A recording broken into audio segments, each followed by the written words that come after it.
Hello friends, আজকে হচ্ছে মহালয়ার আগের দিন 1 তারিখ, তাই তো? আজকে হচ্ছে আমার কাজ হলো এরা সব কাজকর্ম করে এবার ওরা টিফিন করবে। কালকে থেকে আরেকটা মেয়ে জয়েন করবে, ঈশ্বর জানে কি হবে, জানি না। চল তোরা মুড়িটা খা বারবার।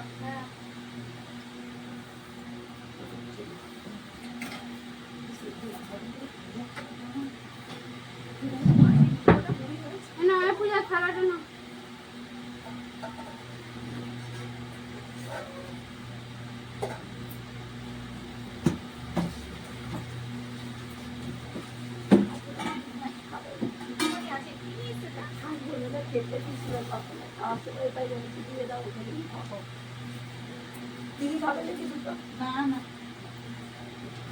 দিদি মুড়ি খায় একটু আলু মুড়ি দেবো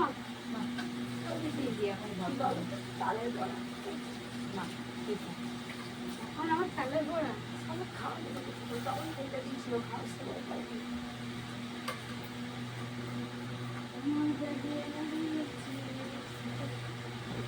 সব টিফিনের পর্ব চলছে, ওদের টিফিন খাচ্ছে।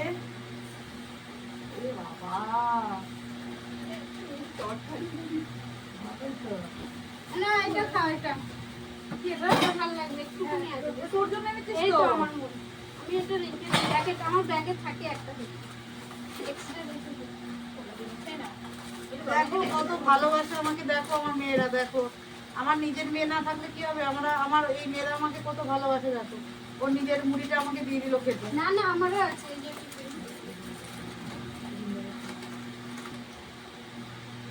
আমি খাবো না। বাহ, ভালো তো খেতে। হ্যাঁ ভালো লাগে, ওই তো দিলাম তোমাকে। ভালো লাগে। আর একটা আছে ওটা ভালো খেতে। মিষ্টি মিষ্টি।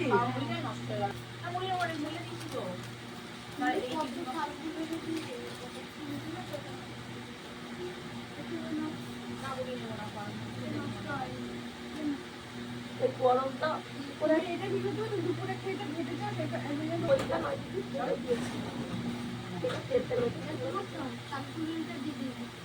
আমি মাছের মতন বানিয়ে নিয়েছি।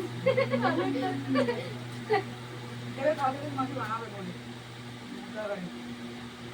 কালকে শশা নেবো তো জানবো যে আমি ভাবছি নষ্ট না হয়ে শশাটা মাটি ওই গরমটা ইয়ে পড়বে না।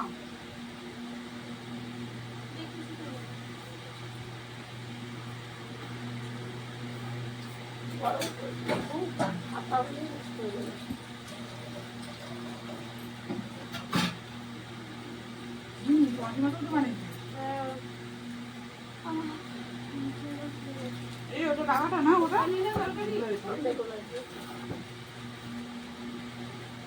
ভালোই ছিলাম মঞ্জু। আমি চলে যাবো উপরে এখন, আমি বলবো তোরা খা না, আমি চলে যাবো উপরে।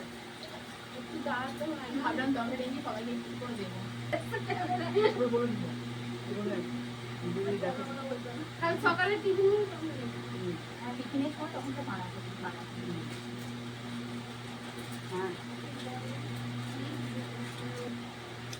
চলো বন্ধুরা, টাটা। একটুখানি মুহূর্ত তোমাদের সাথে শেয়ার করলাম 5 মিনিটের। দেখো আমরা খাচ্ছি ভিডিও বানাতে পারিনি, ব্লগিংও বানাতে পারিনি, যাই না ভাবলাম এই একদম এইটুকু সময় মুহূর্ত 5 মিনিট তোমাদের কাছে দিয়ে দেবো। চলো টাটা। দেখো ফ্রেন্ডস, রাত্রিবেলা এসে এই 1 তারিখেই আর কি মহালয়ার আগের দিন ওই পার্লারের মুহূর্তটা তোমরা দেখে এলে। তারপরে এসে রাত্রিবেলা ছোটো ছেলের জন্য একটু চিকেন বানাচ্ছি, কারণ ও মাসির বানানো খায় না। কালকে থেকে বলেছি মাসি যা বানাবে তাই খাবি, কারণ কালকের থেকে আমার প্রচুর চাপ হয়ে যাবে, কারণ আমি বানিয়ে দিতে পারবো কি না জানি না। তো বলেছি ঠিক আছে, কালকে থেকে আমি বলেছি 7 দিনের জন্য মাসি যেটা বানাবে তুই সেটাই খাবি। তো যাই হোক, সেটা ছোটো ছেলের জন্য একটু চিকেন বানাচ্ছি। তো সেটুকুই তোমাদের কাছে তুললাম, একটু ভিডিও করলাম যে এই পার্লারের এটার সাথে তোমাদের জুড়ে দেবো, তাহলে তোমরা দেখতে পাবে। তো যাই হোক, একটু চিকেনে যাও নর্মাল একদম চিকেন বানাচ্ছি আজকে, আর সেইভাবে সেরকম কিছু বানাইনি, নর্মাল চিকেন। একটু তেলের মধ্যে প্রথমে একটু চিনি দিয়ে দিয়েছি, হালকা অল্প একটু চিনি দিয়ে দিয়েছি, যাতে করে চিকেনের পিসগুলো দেখছো রেড রেড হয়ে আছে। তো এটা চিনি দিলে পরে এরকম সুন্দর হয়, আর নাহলে খুব কড়া ভাজা করলে এরকম রেড রেড হয়। তো আমি একটু চিনি দিলাম, চিনি দেওয়ার পর চিকেনের পিসগুলো ছেড়ে দিলাম, তাতে করে এরকম কালারটা আসে, সুন্দর আসে। আর পুরো মানে পুরো ইয়েটা মানে যখন কারিটা বানানো হবে গ্রেভিটা, তখন ওটার রঙটাও খুব সুন্দর আসে একটু চিনি দিয়ে দিলে। তো যাই হোক, চলো আমি এগুলোকে একটু উল্টে দিচ্ছি,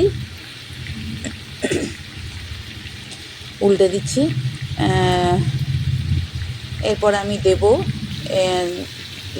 এই ফাঁকা করে নিয়েছি, দেখো এগুলো তুলে রাখতে হয় অ্যাকচুয়ালি, তুলিনি আমি, আর একটু শর্টকাট করছি যাতে তাড়াতাড়ি হয়ে যায়। আবার তুলবেকে, আবার তোলার জন্য আমি এটাকে একবারেই আমি বানাচ্ছি। চিকেনের মশলাটা দিয়ে দিলাম এর মধ্যে, একবারেই কষবে, তাতে করে চিকেনগুলো একটু সেদ্ধ হয়ে যাবে।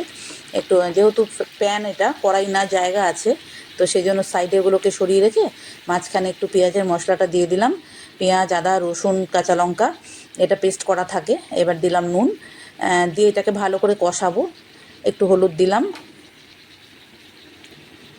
আর তারপরে একটু লঙ্কার গুঁড়ো দেবো, একটু কাশ্মীরি লঙ্কার গুঁড়োই দেবো আর কি, বুঝেছো? এটা কাশ্মীরি লঙ্কার গুঁড়োর প্যাকেটটা এর মধ্যে রাখা আছে, আর এমনি লাল মির্চিও রাখা আছে। একটু কাশ্মীরি দিয়েছি, আর একটু দিলাম ওই নর্মাল রেড চিলি পাউডার দিলাম। দিয়ে এটাকে একটু ভালো করে কষিয়ে নিই, এমনি তাড়াতাড়ি হয়ে যায়। আর আমার চিকেনটা আমি ম্যারিনেট করাই থাকে আমার, একদম টিফিন বক্সে দই দিয়ে একটু দিয়ে নুন দিয়ে ভালো করে এটাকে ম্যারিনেট করে রাখি। তো ম্যারিনেট করা থাকলে চিকেনটা খুব তাড়াতাড়ি না সেদ্ধ হয়ে যায়। তো এরপরে আমি দিয়ে দিচ্ছি একটু চিকেন কারি মশলা, যেটা পাউচে আসে, আর এমনি বড় ডিব্বাতেও আনি, আর পাউচগুলোও থাকে। তো এগুলো হাতের কাছে রাখা থাকে, মাসি করে, তো সেই জন্য এটাই দিয়ে দিলাম। দু রকমই রয়েছে, বড় প্যাকেটেও থাকে, আবার এই পাউচেরগুলোও এনে রাখি। তো এরপর আমি ঢেকে দিয়েছিলাম খানিকক্ষণ, গ্যাসটাকে একটু সিম করে দিয়ে, যাতে চিকেনগুলো একদম স্টিমে বয়েল হয়, মানে খুব স্লো ইয়েতে আঁচে বয়েল হয়, তাতে করে ভালো ভিতরে মানে ইয়েটা ঢোকে আর কি, এই মশলার যে স্বাদটা সেইটা ভালো করে ইনটেক হয়ে যায় ভিতরে। তো এই যে এটাতে ম্যারিনেট করা ছিল সেই দই একটু দিয়ে দিলাম। আর এমনি আলাদা করে আজকে আমি আর দই দিইনি, আলাদা করে আর দই দিইনি, ম্যারিনেট করার যে দইটা ছিল সেটাই ঢেলে দিলাম, ঠিক আছে? তো এর সাথে একটু নুন আছে, সেই অনুযায়ী নুনটা দিতে হবে, কারণ ম্যারিনেটের সময় একটু নুন দেওয়া আছে। আর এটা যখন রান্না করছি তখন আবার একটু দিলাম, তো সেই হিসাবে নুনটা দিতে হবে। এরপরে আমি একটু গরম মশলা দেবো, একটু কস্তুরি মেথি পাতা দেবো, এই দেখো দিয়ে দিয়েছি, দেখেছো? একটু কস্তুরি মেথি পাতা দেবো, আর একটু গরম মশলা দিয়ে তারপরে ঢেকে দেবো। অল্প জল, একটু কষানো হয়ে গেছে, আমি একটু জল দিয়েও দিয়েছিলাম, যেহেতু ওই দইয়ের জলটা দিলাম, আর একটু সামান্য জল দিয়েছিলাম। তো দিয়ে এটাকে ঢেকে দিয়েছিলাম, দিয়ে এখনও আবার ঢেকে দেবো আমি। ঢেকে দেওয়ার পর তারপর আমি আবার দেখাবো তোমাদের। চলো, এই যে এটা করে আমি ঢেকে দিয়েছিলাম। এটা ঢেকে দিয়ে করলে না খুব তাড়াতাড়ি সেদ্ধ হয়, কারণ যারা রান্না করে তারা ভাবে কি যে এই দেখো, যে তাড়াতাড়ি হাই করে দিলে বোধহয় তাড়াতাড়ি হবে না, তাড়াতাড়ি হয় না, জিনিসটা ভেতরে মশলাটা ঢোকে না, আর ঝোলটা তাড়াতাড়ি শুকিয়ে যায়। তো সেই জন্যে সবসময় আমরা যখন করি তখন একটু সিম করেই রান্না করি, কিন্তু যারা রান্না করে প্রফেশনালি তারা সিম করে রান্না করতেই পারে না, তারা হাই করেই দেয় সব সময়। তো আমি অনেক বলেছি আমার রান্নার মেয়েকে, কিন্তু ওই আর কি, ওরা তো কাজ করে, ওদের হয় না। তো যাই হোক, আমি হয়ে গেছে আমার, দেখো মোটামুটি রান্না শেষ। এই একটা আইটেমই করেছি আমি, এই ছেলের জন্যই আমাকে রাতেরটায় করে দিতে হয়, তো কখনো কখনো সকালেও করে দিই। তো যাই হোক, এখনও মোটামুটি হয়ে গেল আমার এটা থেকে আমি এবার এই বলটায় তুলে রাখবো। দেখো কালারটা ভালো এসছে, তাই না? কালারটা খুব সুন্দর আসে।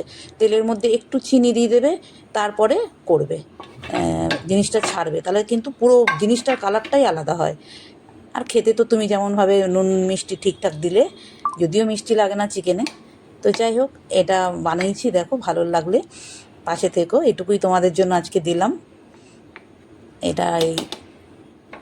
চলো টাটা, বাই বাই, সবাই ভালো থেকো, সুস্থ থেকো, আর আমার রেসিপিটা দেখো, টাটা।